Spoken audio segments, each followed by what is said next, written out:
Tuesday morning, back at work. We got to stop at Dunkin' Donuts to get this thing started. We're next. Someone beat me in today. Oh, looks like I got some tires to do. Welcome back. Someone's working on a broken Lexus, enjoying a little coffee. That must be what the AC condenser's for. Joe's got a BMW and a kneeling pad. There's a Toyota on the alignment rack. That's impossible. Broken Toyota.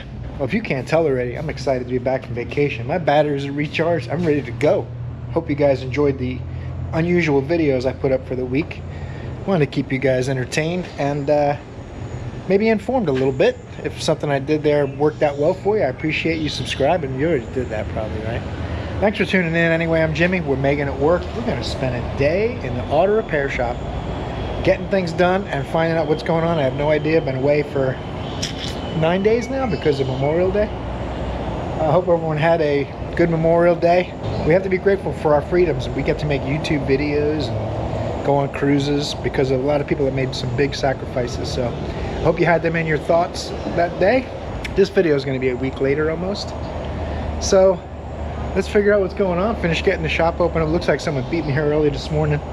We'll put some clips in right here, what you can expect to see in this video today. Mercedes. Whoa. 2024 Toyota Corolla. This is a 2019 Toyota Camry. Another Toyota. Chrysler Town and Country. We only got a little bit of a mess to clean up. It's not too terrible. We're going to get in there, try to learn a thing or two, and have some fun. Beautiful weather this morning. It's about 75 degrees and sunny. It's supposed to be a little rainy on and off today, maybe 90 or so degrees. So we'll see how that all goes. Looks like we got plenty of vehicles out in the front parking lot waiting to be looked at, so let's get to it. Stay tuned. It's going to be an F-150, going to be a Honda, or is it going to be a Mercedes? Or one of the Chrysler products that we're surrounded by. Mercedes. Welcome back, Jimmy. Here's a Mercedes. It's an oil change and coolant lights on. Apparently someone here put a reservoir in it in January, but that was 4 or 5 months ago. 109,497 miles. That's about double the life expectancy for your average Mercedes. I'm sorry. If you're a Mercedes fan, I'm just having some fun. Is the AC on auto? Nope. I'm gonna figure out how to drive it. Oh, there it is. Check coolant level. See owner's manual. We're assuming it has a coolant leak, and we're gonna do an oil change while it's here.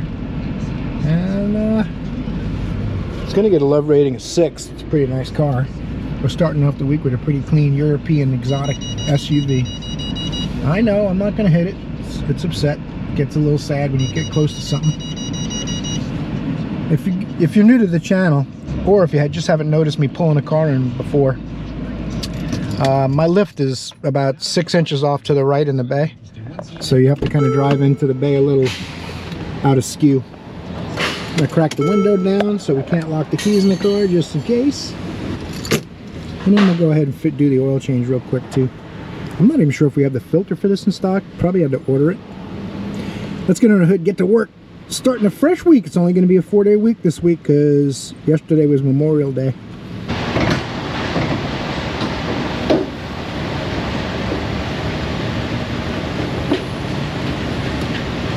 Oh, that's what I'm talking about. Mercedes are made to be worked on.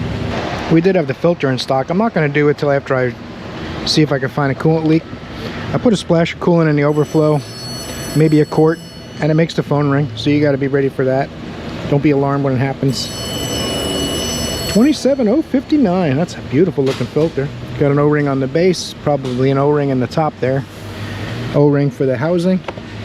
Filter's right there. And we'll do our oil prep and stuff after I look around underneath, see if I can find a leak. I'll probably have to take a gigantic belly pan with 50 or 60 screws in it so I can see. But we do what we have to do to make it work.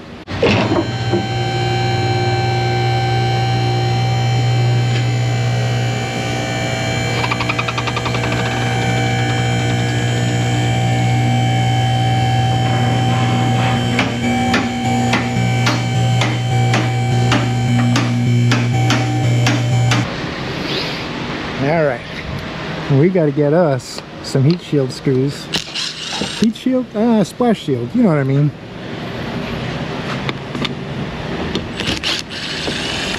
We gained 100 subscribers since while I was on vacation, which is pretty cool. Appreciate you guys. Long-time subscribers, new subscribers, middle ground subscribers, all you guys.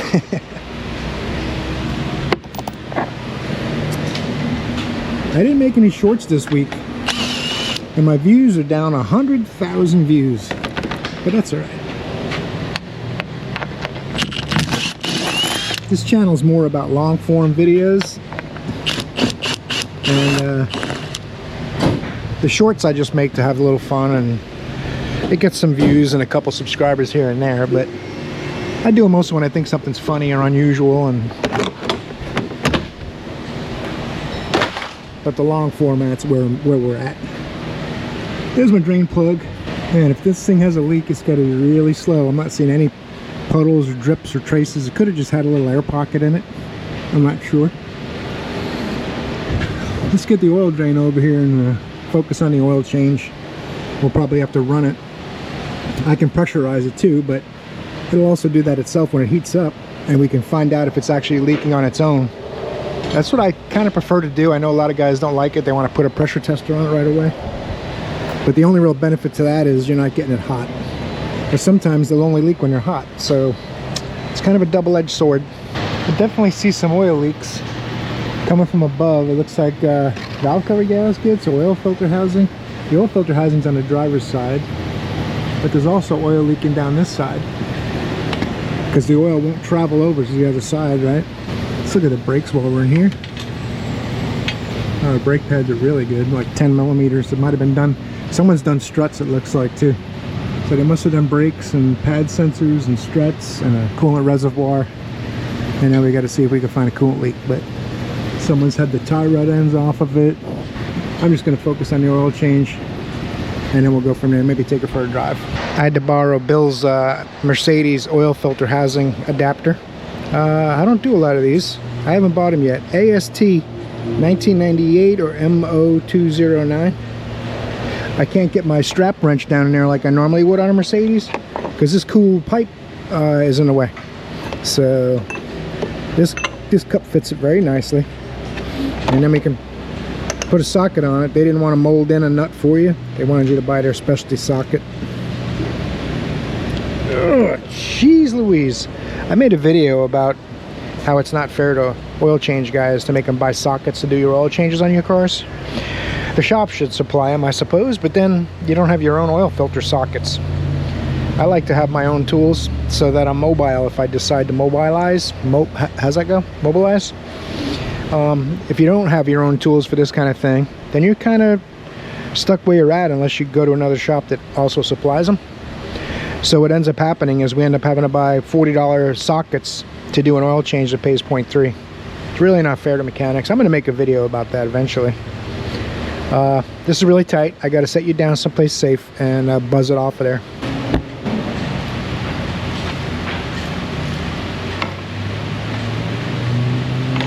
And the reason I let it down to do this first, if you're new here, these canister filters, whenever they're up top, they'll hold oil inside because there's a check valve that doesn't let it drain back. So if you do this after you drain the oil, you dump about a half a quart to a quart of dirty oil into the crankcase after you loosen the filter. It's very important to do it first. That's why I let it back down, if you're wondering. I'm gonna get a rag. Good, it was changed last time. A lot of guys won't bother changing these because no one can see them. But then you have to wonder if the last guy did it correctly, if the filter's crushed, if it's in place or doing its job at all, or if it's ever been changed. Because there's times when I've taken them off and 50,000 mile cars have sludged up filters. No one's taken them out. So not worth taking the risk, because then you were the last guy to change the oil if you don't do it right.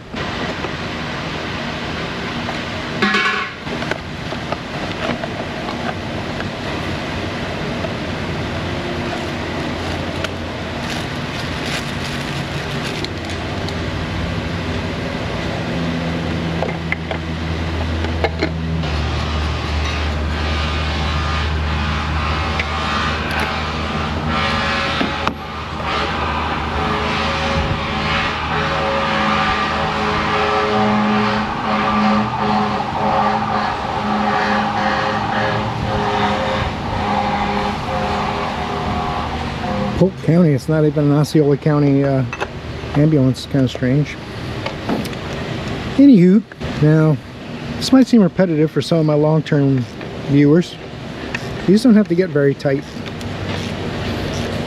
That O-ring is already seated. There's a flat area where the O-ring seats, and it's about a 1/2 inch long, 12 millimeters or so. And once the O-ring's past it, it won't leak. But you don't want it to loosen up and come off or anything crazy. So they don't have to be very tight. That's basically it right there. I don't even have to put my 2 hands on it. The door goes into the mushroom? Trying to get splashed in the face if we can avoid it. I don't know what happened to the oil tray, but someone needed it more than this oil drain did. This thing holds 9 quarts of oil, which is good because she was like 1,100 miles overdue. This oil drain plug gasket probably should have been changed a long time ago. You can see how the aluminum's crushed into the threads. So it's about 3-4 oil changes overdue. We're going to see if we can find one before we cut it off of there, because then we'll have trouble. I found one. It's not the same outside diameter, but it's the correct inside diameter.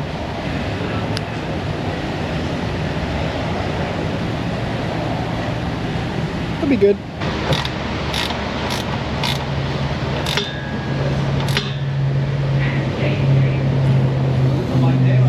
Perfect.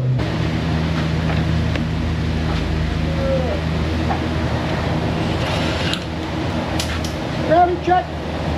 First post-vacation gravity check.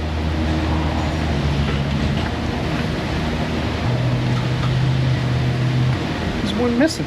I don't have it. This thing takes 9 quarts of dinosaur blood. 540 synthetic European variety, so I'm putting 4.5 at a time. This container only holds 6 quarts at a time about. And anything over 5, it gets kind of sloppy trying to pour it. Anyone good at math knows 4.5 plus 4.5 equals 9, right? This is where we get our 540 from. A bucket. Efficiency is not really a concern. There was no place to put it, so I rested it on this 55-gallon drum. Because we make it work around here, you know. We must save a substantial amount of money doing it this way, I guess, because the amount of time it takes is alarming. We'll be alright.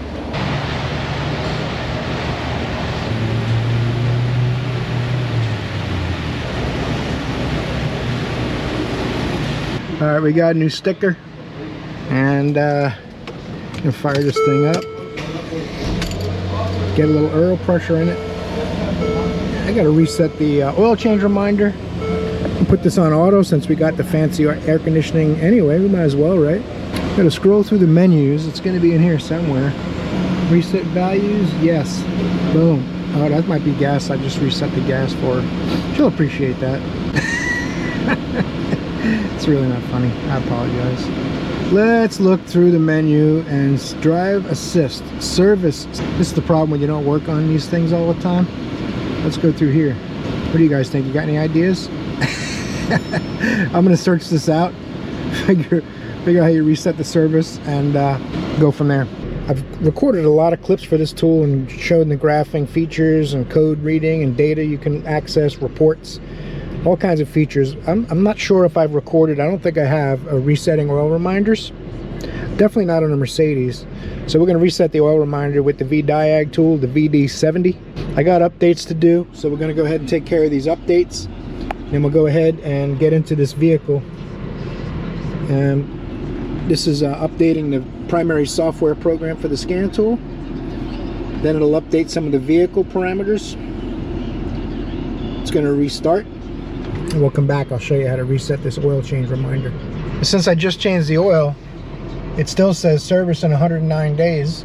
So in 3 months or a limited amount of miles, the customer is going to get a change your oil warning, even though I just did it. Because the system doesn't know I did it, so I have to tell it. That's what the scan tool comes in. Now I can do a special function. Find oil reset in here. There's a lot of things that this tool will do, as I've mentioned earlier. Injector coating, tire refit, air conditioning relearn, things like that, airbag reset, suspension, window initialization.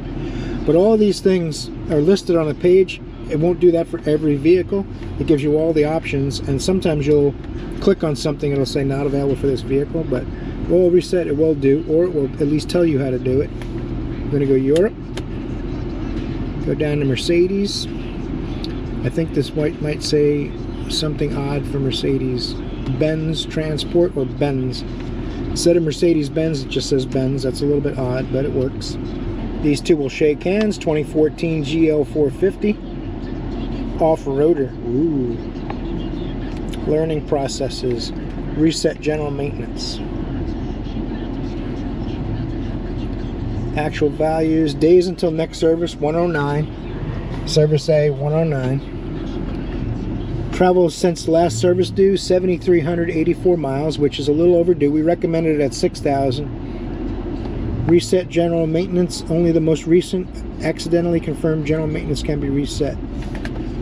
F2. 23 seconds until test readiness is achieved. Now, let's go into confirmation of general maintenance. Just make sure everything is reset. We have done a lot of maintenance on this vehicle lately. So now it's showing me service A7 in 365 days, so we're good with that. I'm going to see what the general maintenance reminder says. Go back into Service Assist Plus. Service in 365 days. So it must be happy, right? We reset it. I just would like to see it in the, let's see what it says here for general maintenance. We'll go in here and look. Remaining until next service due, 10,000 miles, 365 days. So I think we're okay there. I wish it was more clear, but the car and the scan tool seem to agree that the service isn't due for a while. So we're all good with that. I got a sticker in the window. I'm going to take it for a drive. Then I'll pull it on the drive-on rack, see if I can see any traces of a coolant leak or if the coolant level drops. I'm almost wondering if this thing's got a head gasket issue, just very slight. It's been 4 or 5 months. It wasn't quite a quart low, but it was just enough to put the warning light on. So we're going to take it for a drive ourselves and take a look, and the customer may have to drive it and see if it goes low again. If not, it was probably just a little bit of an air pocket in there. So it wasn't overheating, just enough to let the float drop in that tank.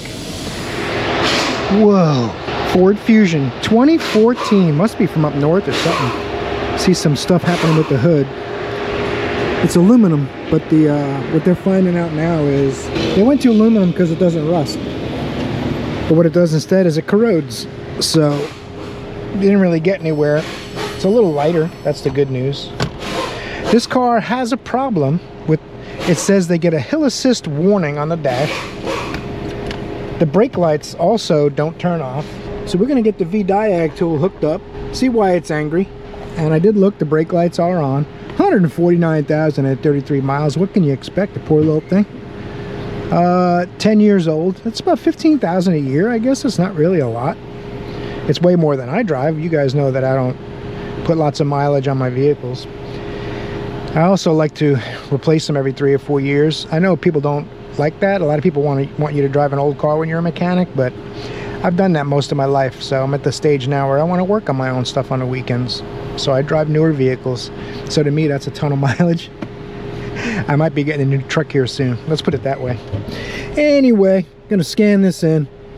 I'm gonna go through all my codes. We're gonna send a report. I really do like this little tool. This is my only real concern. Other than that, it's been great. Once it gets done, it'll scroll all the modules and codes to the top, and that report button will light up so I can save it. Customer says, hill assist not available message. Brake lights won't go off, and vehicle won't go over 45. Everything happens at the same time. No noises or other warnings. Now, you know what?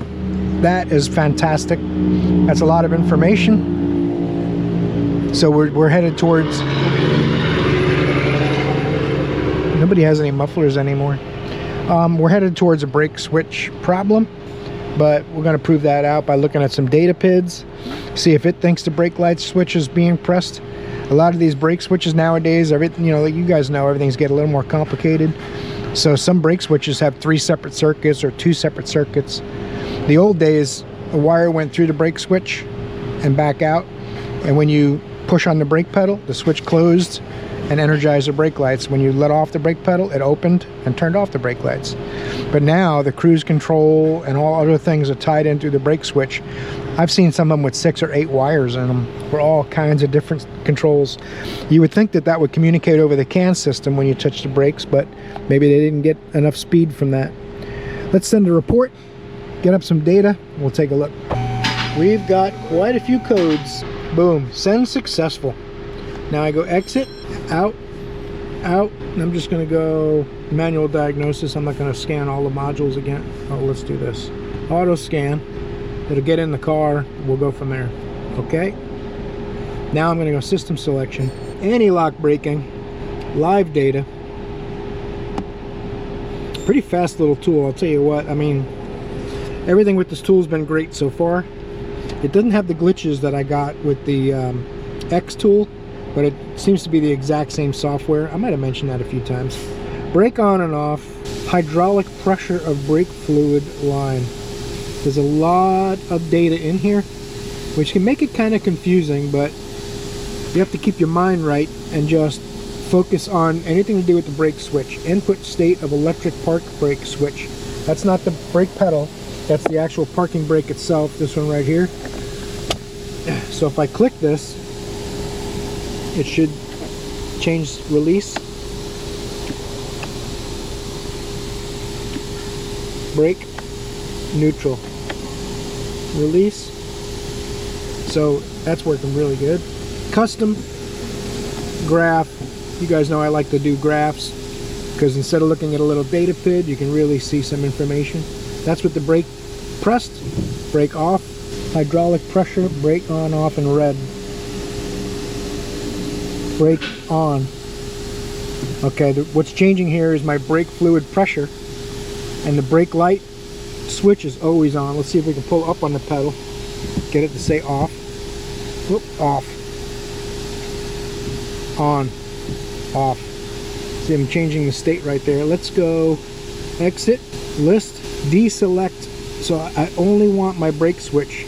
I don't want my hydraulic pressure. So now I can only see that. It doesn't change on the graph at all. But if I pull up on it, I can get it to go off. So what's happened to this is the brake switch has gone bad, so it has to be pulled up harder. The adjustment couldn't have changed. The customer wasn't in there messing with it. So the fact that the brake switch can be turned off by lifting on the pedal tells me the contacts in the switch are getting bad, and I'm forcing it to show that it's off. And if I pull it up like that and have someone look at the brake lights will have turned off as well, and the vehicle will drive normally if you pull up on the pedal. So pretty simple diagnosis, quick and easy. Needs a brake switch. So we're gonna have them get me one. If you try playing with the adjustment, it might temporarily work, but it's good, but the problem's already there. So 150,000 miles, no point messing around with it. If it was my own car, maybe I would try that, but for a customer, we just can't do it, because when we're done, we're going to be responsible for whether it works and how long it works. So we offer a 3-year, 36,000 mile warranty. So patches aren't acceptable. A lot of people don't seem to understand that, it seems, but that's the real world.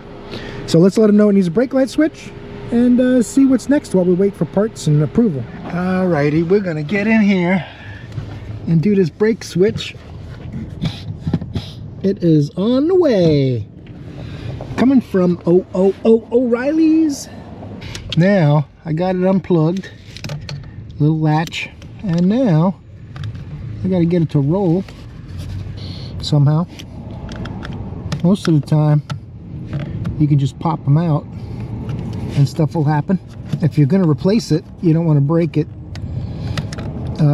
I mean, if you're going to reinstall it, you don't want to break it, but since we are replacing it, it's not as critical. It's a box that you can't really get to. Sometimes you just force it and it comes. So the new one, I'm gonna have to install it like this and then install it at about what looks like the 3 o'clock or 2 o'clock position, actually. 2 o'clock upside down, and then put it up to 12 o'clock when I install it. And it will self-adjust. We'll be good to go. Hopefully the new one gets here soon. My goodness, a broken 2024 Toyota Corolla? Is that possible? Nah, it's not. It's not possible. Just an oil change. First oil change, 3,600 miles. These actually have 2 years of free maintenance. But I guess she doesn't want to go back to the dealer. Maybe they told her it'd be a week before they can do it or something. I don't know. I'm glad to see that she's doing it early, because Toyota will tell you 7,500 miles or 10,000 miles. The car's a mess. 2024.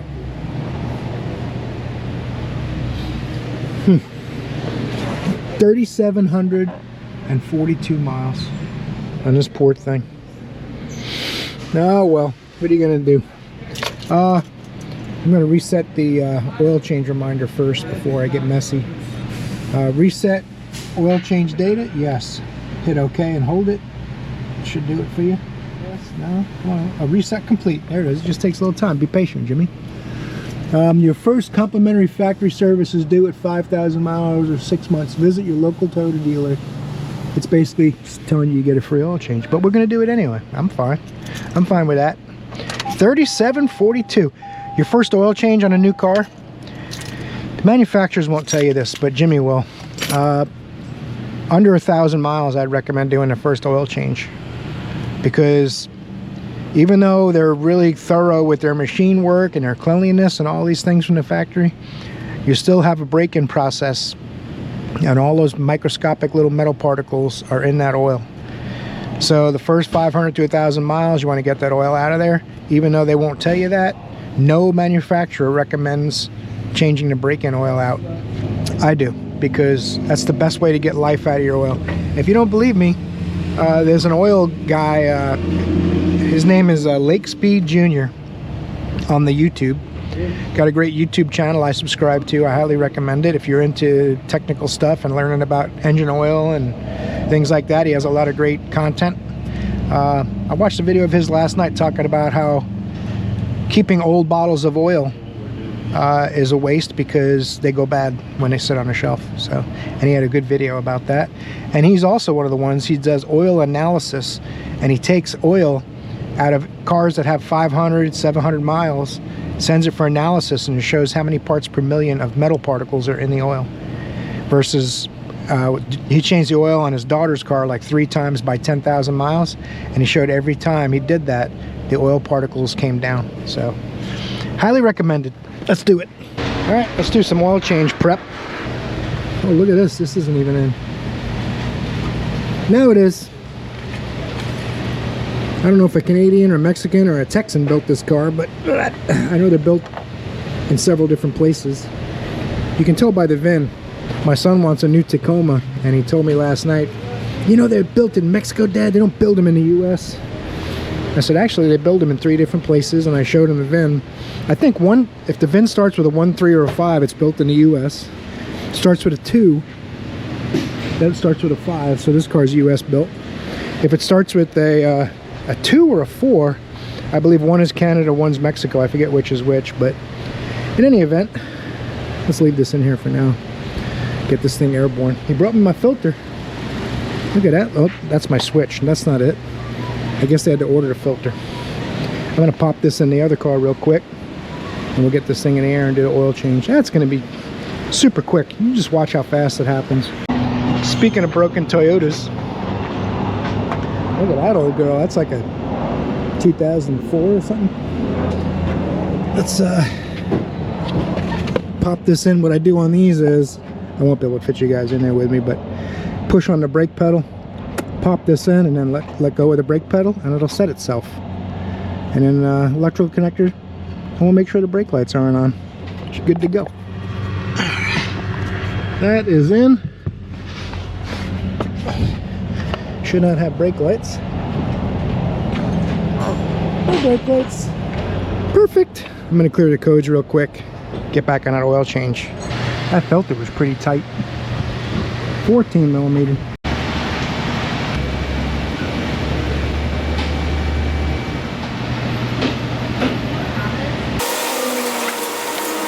Funny, that Lake Speed guy, he talked about pre-filling oil filters, and he thought it was absolutely ridiculous that people are concerned that pre-filling oil filters would introduce dirt into a filter.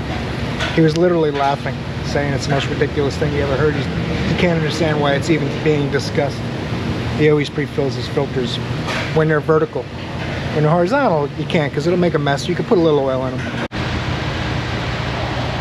4.4 quarts, 0.16 dinosaur blood.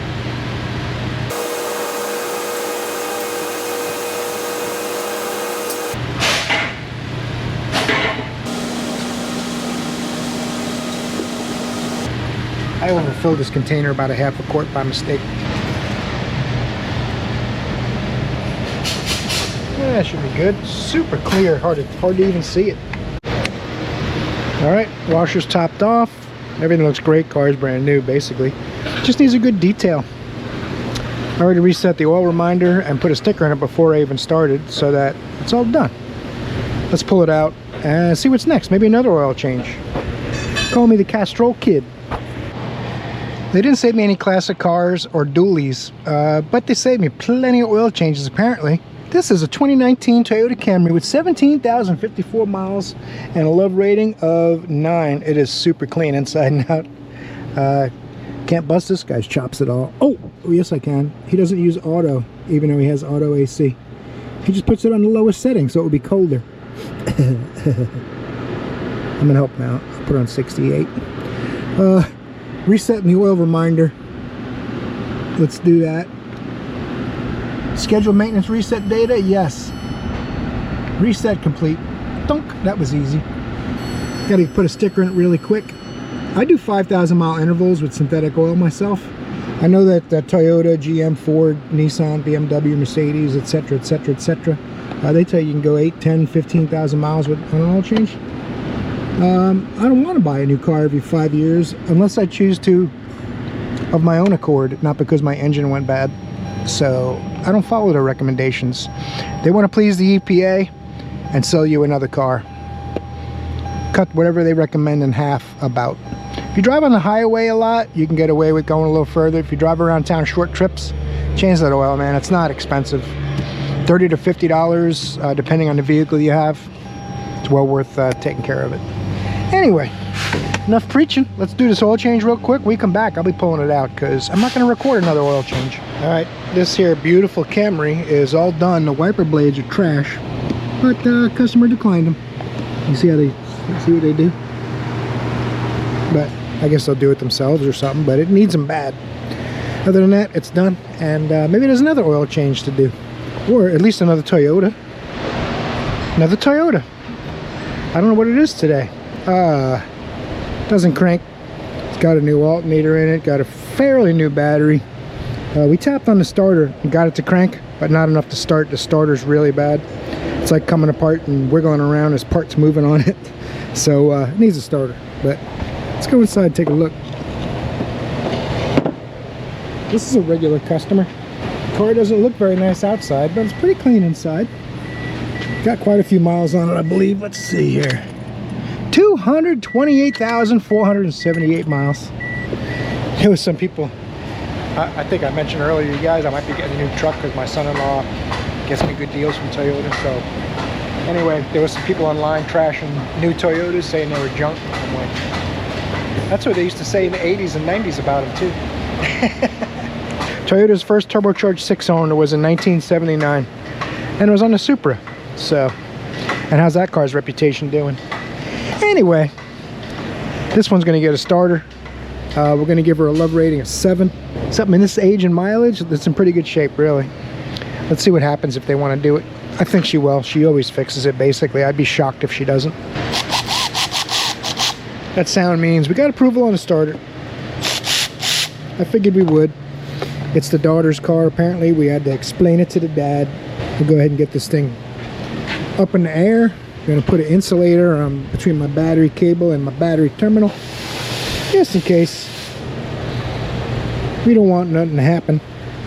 Now I believe I can lift this up and do most of it from underneath. I have to look and see. Well, maybe it is one bolt. I think there's a bolt here from the top and a bolt from the bottom, and then a battery cable and an activation wire or signal wire. These aren't too bad. I think it's like 0.8 or something labor. And it'll take probably 30-40 minutes, so let's get to it. I think I can get this extension on here. Use a 3/8 ratchet. Make sure it's on backup mode.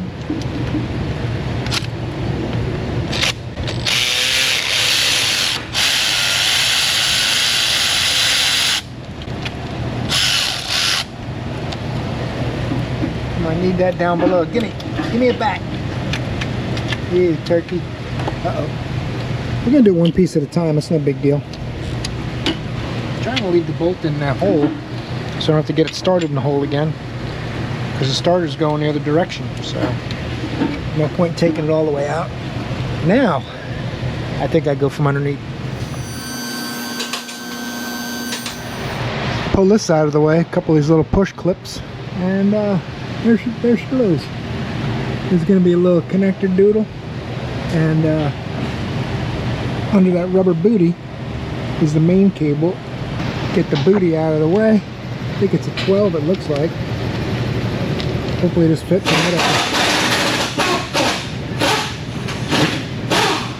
Caveman at work. That hose is going to make me push on this oil pressure sender. We don't want to do that. I might get quarter drive stuff. Turn the camera off. The socket fit in from the back of the hose a lot better. Got it. Now I got to watch the oil pressure sender again. See if I can get this without an extension. This is the only thing holding the starter in right now, so. Uh-oh.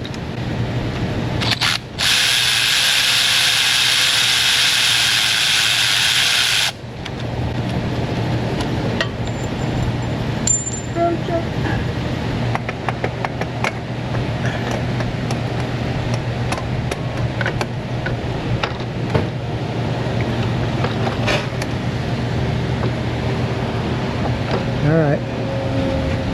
Listen here, guys. You're going to make me lower it down and pull it out from the top, aren't you? Pull the electrical connector off the oil sender. I finally said, you know what? I'm going to risk breaking another electrical connector. These old Toyotas, the electrical connectors don't live long. 238,000 miles, and 10 years is about the life expectancy. Rob's is bigger than mine. That's a first. I always tighten up that top bolt first. Start the threads on this one, let it down, tighten up the top bolt. Now I can tighten this one up all the way. Because sometimes they don't line up perfectly if you tighten the bottom one first. Gotta get my oil switch, pop this cover on, see if this thing fires up. And man, we're fixing to get some rain up in here. They're pulling doors down and stuff because the wind is picking up. I can smell. In Florida, you smell it when it's going to rain. You also smell it when it's going to start. Oh, ho, ho. See, I do know what I'm doing. I didn't lose my touch over the vacation week. See what's next. Behold, the 2015 Chrysler Town and Country luxury family truckster. These are actually pretty good vans. I kind of like them. Even more, Katie and Rob just bought a Jeep Wagoneer out there. Pretty impressive truck too, but I was already teasing them because I'm not a big Jeep fan. As you guys that have been watching my channel a while might know. Nice cars. They're expensive, and they're also expensive to repair. So, I just hope that kind of stuff goes good when someone makes a purchase like that. In any event, this one has got 137,524 miles. No drivability concern, but they said their maintenance light is on. I'm not seeing any lights on. Let's close the door so that one goes out. Yeah, it's one less light. I'm gonna give it a 4. Just under average. Just a little clutter keeps them out of the 5 zone. Let's clean some of this up. I probably would go 5, but anyway, we got to give it a love rating, and that's where we're at. Chrysler, Dodge, or Jeep? I'm gonna say Chrysler. 2015 automatic scan. Start the engine. Okay. So we'll let this run through. See how many codes we find. It'll show me codes in any module. That's included with a basic diagnosis. And pull all the codes, see what direction we need to go. We got a powertrain code 1. Oh, the cap's missing on the shifter. I think that these are actually reasonably good vehicles. They're easy to work on, not terribly expensive when something goes out on them. But oh, we got codes in the door modules. All right, let's let this work a little while rather than flapping the whole time, and we'll come back. Sent successfully. We'll go back in. So I'm going to do it again, and we'll come back. We're doing it a second time because I sent them the report. I can go up there and get a copy of the report. That's no fun. I want to see the codes together. What I could also do if I wanted to save time is I saw the codes were in the PCM and the 2-door modules. I could just bring those 3 modules up. But this really only takes about a minute, minute and a half, so I'll let it run again and we'll come back. And like I said earlier, I did talk to them about trying to make it so you can send from the scanner, not have to back out to the main page, but we'll see if that happens. Some people care about Jimmy's opinions and some people don't. I think what I need to do is remember that this tool does that, and instead of sending a report, first I should do my diagnosis, and before I disconnect the scanner, then I'll send a report as the last thing before I pull it out of the vehicle. But just a form of habit, depending on what scanner you're using at the moment. Fuel injector 1 circuit open, P0201. They said they had no performance problems, just a check engine light. Saved, it's an old code. ECU reset recovery occurred, system voltage low. Now, does that mean they put a battery in it recently? Does that mean they disconnected it to try to clear the check engine light? That is a question we all want to know. So what I'm going to do is record this P0201 on my notes. I already sent them the report like we've discussed. And I'm going to clear all the codes and see if we get a P0201 or any kind of misfires on a road test. This may want me to shut it off. It might not care. Now on the newer vehicles, I'm not sure. Pass, pass, pass. Boom, boom, boom. All the codes are gone. I'll bring up the misfire data and fuel injector data. I'll take it for a little drive and see if it runs bad for me and the light comes back on. For that code to set, it had to have ran bad momentarily. Very slightly possible that the car's computer could say, well, the resistance isn't quite right on this one injector, but it's not misfiring yet. It's a long shot, but it's possible, I suppose. So we'll check for that too. We'll have to keep an eye on it. I definitely need to take it for a drive after I bring up some data PIDs, and then we'll go over whatever I find on a road test afterwards. No problems on a short road test. Might need to drive a little longer. These are all 6 injectors in graphing mode, and we're just watching to see if anything weird happens and one of them drops out a little bit or changes compared to the others. Injectors go bad on these all the time, so it's very possible it's just starting to go bad. It's just not bad enough yet. I can't bring misfire and injector data up. It's on a different page for misfires, so maybe I need to drive it again and do that. You got to back out, go to system check, I believe it's in. It's fans, shifter, purge, vacuum, CNG, nope. Actuation test, I don't think it's going to be in there. Well, you can turn the fuel injectors on and off in here if you wanted to. No misfire. Special functions. Let's see if it has misfire in there. They make you work for it nowadays. You should just bring up misfire data. It was easy. That's interesting. On live data, I couldn't find misfires. I'm gonna look again just in case I missed it. Well, even though I never felt a misfire and I never saw the injectors do anything weird on a drive, for fun I went back and looked at codes, and the code did reset. This is going to end up being either a wiring problem or the injector, probably.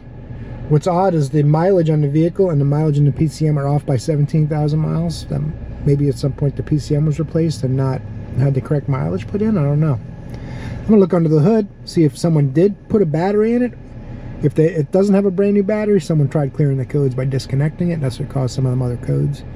And then we're going to do a flow chart on P0201 injector circuit open. Another thing you can look at to check the condition of your injectors, you can, on a V-bank engine, V6 or V8, you can compare left and right banks fuel trim. So if you have a bad injector, it doesn't have to be quite enough to cause a misfire, but a slightly lean cylinder would have a slight misfire. But since I can't find misfire data, I can use fuel trims and I can look to see if bank 2 is running slightly leaner than bank 1. You can see on the long term it's minus on both banks, but slightly more negative on the bank 1. So it's kind of strange. So this is the point where I'm definitely going inside to see what direction to go with this thing next. I believe you have to take the plenum off on these to get to the injectors, so that will muddy the water. You could do injector tests at the PCM if the connector is accessible for that as well. Hear me now, believe me later. The way this system works, a relay turns on, all the injectors get power from the same wire, so we don't have a problem on that circuit. we would have a problem with all the injectors, right? It could be an individual wire between wherever it's spliced and the connector at the injector. The control is on the ground side. The PCM grounds the injector, and there is a connector for that. Pin 2 is the main bulkhead connector, which I'd have to find. So we're leaning really heavily towards an injector at this point. I told him I gotta take the plenum off so I can measure resistance. But that's what it looks like it's gonna be, because if you had a broken wire, you would have a misfire, not just an injector code, circuit code. The circuit code comes from the resistance not being within specification, and the computer's really upset about it, but it's still running that cylinder. So there's no misfire, just a circuit code. And like I said, if we had a broken wire, we'd have a misfire.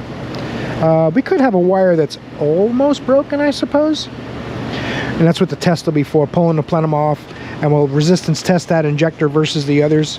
Pretty simple, but we need a little approval to go further and dig into it. But I do have an alignment on a Toyota Corolla. It's almost all Toyotas today. Look at this 2008 Corolla, 167,850 miles. Getting a love rating of 7. It's pretty clean, really. But it looks like there's some major issues going on the front end. Got a lot of new parts, a couple of missing lug nuts. Nothing you can do about that. Looks like possibly brakes were put on it, tires, struts, probably suspension parts. And they want a wheel alignment, so we're gonna go ahead and do it. It's gonna be like a new car once we're done, minus a little bit of paint chips.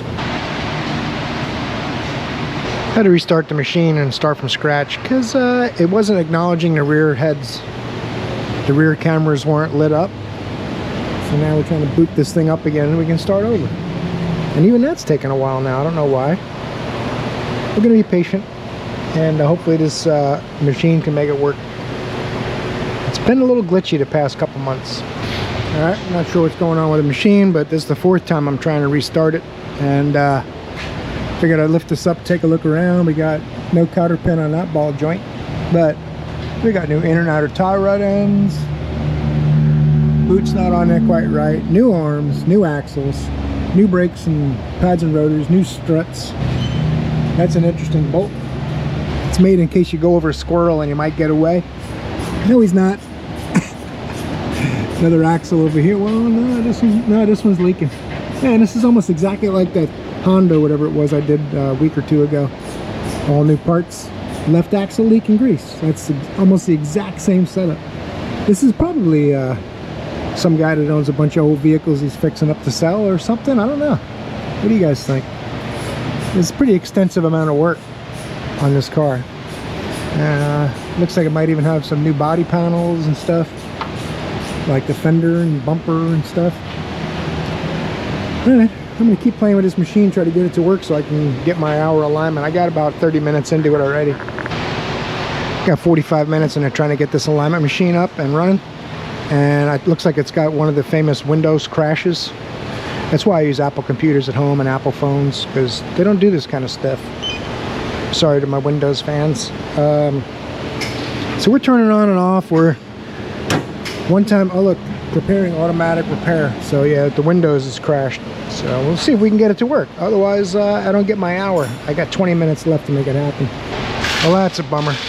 I spent an hour and a half, and obviously something happened with the software. So I'm gonna pull it around. Customer's waiting. I didn't know they were waiting. So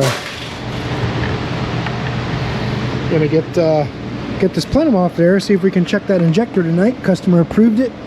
These come off pretty easy. A couple of 10s down here, a couple 10s, and I usually take the 13 out at the bottom. That's like a stud, and the harness will be on it. And then you take the bellows out, and that's some 8 millimeters. Let me get a blowgun and blow some of this dust and dirt out of there first. Ah, well, that saves me a lot of time. See if there's a nut on this one. Nope. Yeah, they just left them off, so it's way easier to get it out now. Some electrical connectors.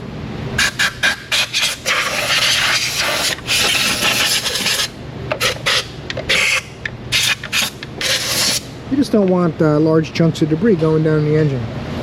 That equals bad stuff. There's a hose here. You want to be mean? Don't make me be mean, because I'll be mean. Got to pull these little latches out when they have these. This just pushes off the metal tab. A couple more of these connectors, 2 clamps. Should have that stuff out of our way. Oh, we got one of these too. Surprised this is in there. A lot of guys, if they leave those off, most guys would generally leave this off too. Kind of impressed that they only left some of it off. Usually they go all out. If they're going to be a hack, they're going to be full hack. This guy's only part hack. That is very odd. It came right off the throttle body like it wasn't on the throttle body. Yeah, this wasn't on. It was breathing unfiltered air. That's why the filter looks so nice and clean. If you don't use the filter, it'll stay clean forever. I watched a video of a guy, did I mention this earlier? I don't think I did. Doing an evaporator on a Tacoma like mine at a dealership, and they paid him like 4.5 hours labor. So needless to say, he'll have a lot of the same stuff going on because he's going to try to beat that time. You can pay him a half an hour. He's going to try to get it done in a half an hour. If you want it done right, you got to pay him a decent amount of time. I mean, honestly, you should still do it right. But it's not realistic to expect it to actually happen all the time. Not if you pay someone half what you want, what they should get. Yeah, it might be a little much for my quarter drive, but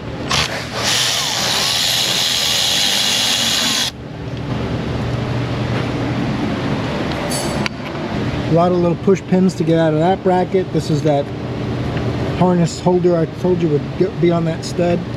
Now the bracket is loose from the head. I think I'm going to take these bolts out of here and lift it off. Oh, that one wasn't tight. Uh-oh. The connectors are on the injectors. So that's not causing a problem. That would also cause a misfire like I mentioned earlier. Some of them are tight, some of them are real tight, and one of them was real loose.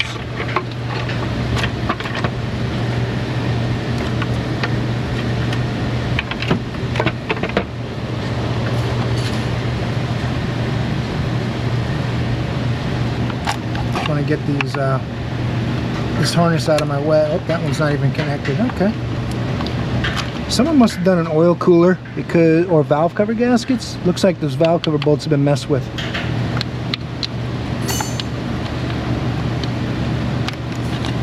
I'm just going to unplug these two right here next to each other, and we'll get an ohm reading on them.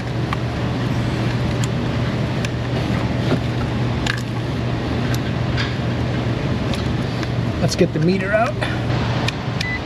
Ohm symbol right here. Now you got to be careful with these connections because they'll influence the reading if you don't get a good connection. That's why I took the plenum off. I mean, you could probably fuss around in there without taking the plenum off to just do this, but I'm pretty sure that it's going to be an injector, so I want the plenum out of the way because you got to take it off to do that. 12.6. Now we'll go to the other one that I suspect is the problem. Come on. Like I said, it's hard to get a good connection.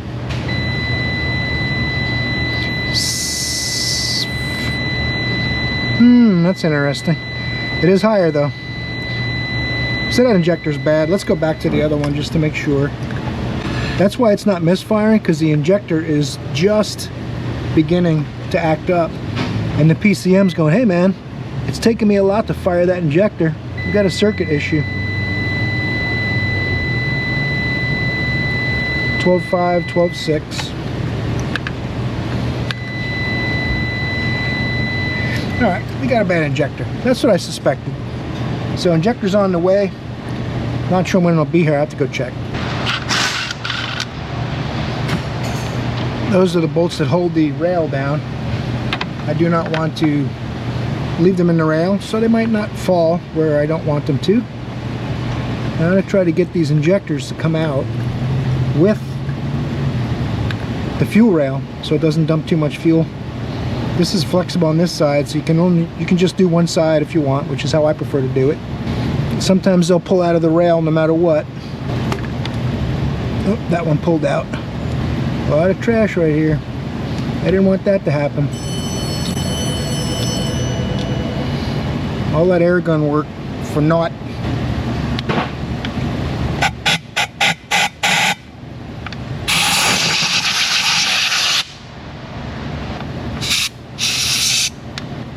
We're going to do spark plugs too. So I saw a little trash go down there because I missed it blowing things off. We're going to do spark plugs while we're in here apparently. The injector won't be here till the morning. But I'm going to take the coils and plugs out of this back bank. And I'm going to blow air in here. See if I can get some of that trash to come out of the spark plug hole. Just in case. Whatever material it is really soft. I think it's like dried up coolant. Shouldn't be an issue, but why take the risk if you can do something to try to clear that out, then you do it. He said it's never been tuned up, but I'm not sure if that's true. Looking at the valve cover bolts.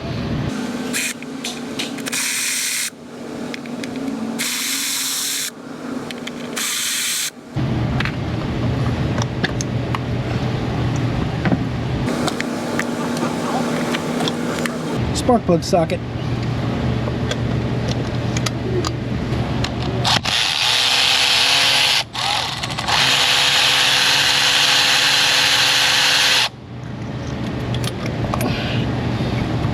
Hard to say if that's original or not. I don't think NGKs come in these, do they? Let's see if we get something out of that spark plug well.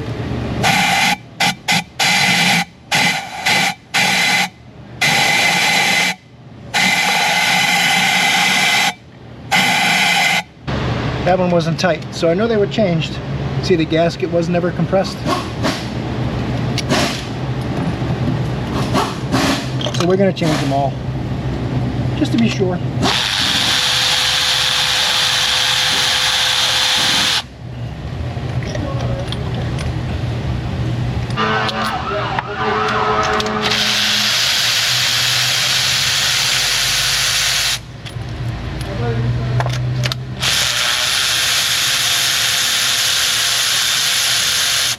Four of the six were tight.